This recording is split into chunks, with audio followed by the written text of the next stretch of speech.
Tonight, we're bringing you the culmination of a year-long special investigation into our state's failure to protect women from abusive partners. We found a system so broken, it often leaves dangerous offenders free to hurt again. These are just some of the women who lost their lives to domestic violence over the past year. But there's a critical tool available that can help protect women like these. It's called a temporary protection order. But even that order has a significant flaw that our investigators uncovered after spending months talking to sources and analyzing data. Investigator Sarah Buttison, that flaw lies in how those orders are enforced. That's right, Rob. A temporary protection order like this can help abuse victims stay safe. But we found in both Cleveland and Cuyahoga County, the systems designed to deliver the orders is defective, often making the orders completely worthless. He said, He said, I'm finna kill you. And he had the darkest look in his eye. Sonia Garth was shot 4 times by her ex-husband. I felt that that was my last breath. And I felt, because he was finna shoot me in the back of the head. My daughter jumped up and she said, Mommy! 12-year-old Davia got in the way. Rufus Gray turned his gun on his stepdaughter. The first bullet hit a window. The second struck her dead. Sometimes I dropped to my knees and I asked God, I said, why? Why me? Do you wish you had gotten a protection order? Because he was gonna get me anyway. You've probably heard a protection order can't stop a motivated killer like Rufus Gray. Here's what you don't know. Experts agree it is a critical tool that can help women escape violent relationships. But our 5 on Your Side investigation found so many serious, systemic flaws.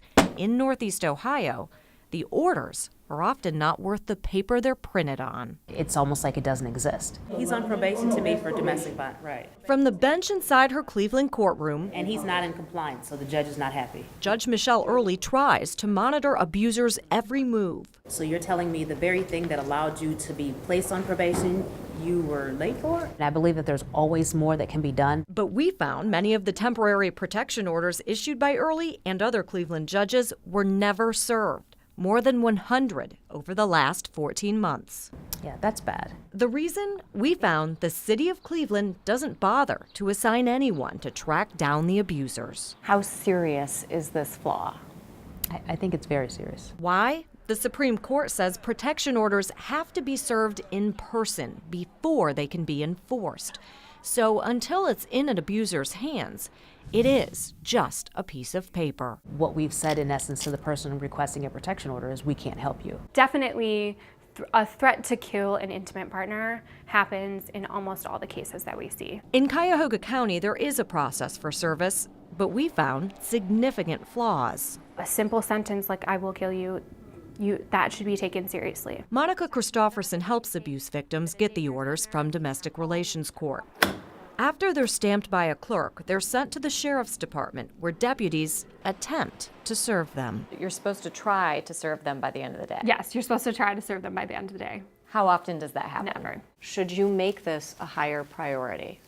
I think it is a high priority right now. Captain Rich Peters oversees the 4 deputies assigned to serve protection orders. We have to work within, our ability, what we need to do. We can't just start kicking in doors and doing things like that. He blames another loophole. The Sheriff's Department can't forcibly enter a home to serve an order.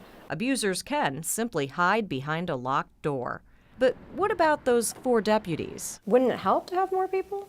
Well, I guess you say this, if someone doesn't want to be found, if you had 8 people or 4 people, the same problem occurs is if that person's in their home, how is that going to change the outcome of the event? Tell that to James Morgan's ex. She waited weeks for deputies to find him. She got an order after Morgan threatened to beat and kill her. The mother of his triplets told the court she was living in constant fear. And then there's Elliot Bonner. It took even longer to find him. His girlfriend had asked for help after the convicted felon slashed her car tires, slapped her, and told her he will do what he wants. No one will stop him. Deputies finally served him the order, more than 4 months after it was issued. When an individual doesn't want to be located, they can be very successful with that. But not everyone can hide. Take Roberto Genera. His wife said he slammed her to the ground and choked her when she was 7 months pregnant. It took more than 2 months to serve him. Surprising, since when the order was issued, he was in prison for beating his wife. Even more troubling, Cuyahoga deputies never find the majority of abusers. We reviewed thousands of requests for service over a nearly 2.5-year period and found deputies failed to serve more than 800 temporary protection orders. Is that good enough? Absolutely. We do serve everything we need to. He says it's victims who need to do more to figure out where their abusers are. One thing I would suggest is someone who is filing getting a TPO and it gets it approved through a judge is provide the most detailed information you can for us to help us locate the person. So you're putting it on the victim?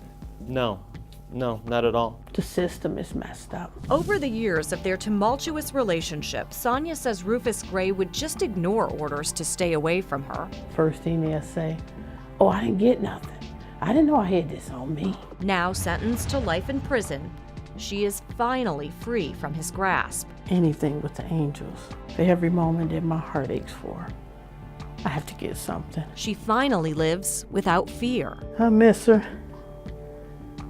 I really miss her. But Davia paid the price. He just wanted to destroy me any way he did.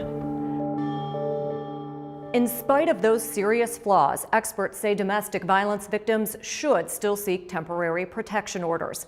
Here's why. Even if the order isn't served, police can still force an abuser to leave if he shows up at his victim's home. But once a woman does file for that order, she has to be on alert, because a woman is most at risk in the hours immediately after she files for a protective order. Chief Investigator Ron Regan learned that's because their abusers can still buy guns. Well, that's right, Danita. We found half of Cuyahoga County's protection orders are never even served. As for the other half, abusers have a deadly window with an opportunity to buy a weapon. My husband has pulled a gun, hit me with the gun. It's a gun in the hands of a suspected abuser. Does he still have the weapon? Yes, he do. I have a TPO, too. I have a TPO. She obtained this emergency protection order just weeks earlier, but Darian Amir Coleman was never ordered to turn over his weapons. A key section left to the judge's discretion was left unchecked. He busted me right here with the gun. My face is messed up. And because it's an emergency temporary order issued without Coleman being present, it's not required to be entered into a national crime database. That means Coleman could walk into any gun shop in the entire country and legally buy as many guns as he could carry. A loophole domestic violence advocates say is deadly. The very most dangerous time for victims is at the time, not just of separation, but when they reach out for help. And that is the time that an abuser is most likely to increase their violence towards the victim in order to maintain control. So could Robert Cave. Police found a handgun, a rifle, plus a sawed-off shotgun in his car that moments earlier pulled into his wife's driveway. And again, Cave's temporary protection order never banned weapons. And so could Preston Robinson. The weapon ban on his temporary order went unchecked as well. And just weeks later, his ex-girlfriend told police Robinson pulled out his handgun and was going to empty the entire gun if she called police. But we found something even more alarming, a deadly window of opportunity between the moment an emergency temporary order is issued and a full hearing where a suspected abuser is present. 10 days for Cave, almost 3 weeks for Robinson. So those perpetrators that are likely to use guns or seek guns, have all the ability in the world to be able to get a gun during that time. It could be days, weeks, months, even longer than that. Ron Kennedy's sister was shot to death by her abuser. Hudson 911, where is your emergency? Christy Bice was murdered by her husband, who then killed himself. Christy had taken out this emergency protection order last January, but 13 days went by before a full hearing was held. And remember, only abusers who have full hearings are banned from buying guns at federally licensed gun shops. In Christie's case, every day that went by without that being a full protection order was another day for her abuser to legally buy a gun. Correct. And this is leaving women at great risk. That's correct. 2 months before Christie was shot to death, Stephen Bice opted to legally purchase a gun outside a gun show from a private seller. So how easy is it for abusers to buy guns? Inside Ohio's jails and prisons, If you have a protection order, you shouldn't be allowed to purchase or carry a firearm at all. I believe that too. loopholes like we just showed you are no secret. How many of you have had a protection order against you?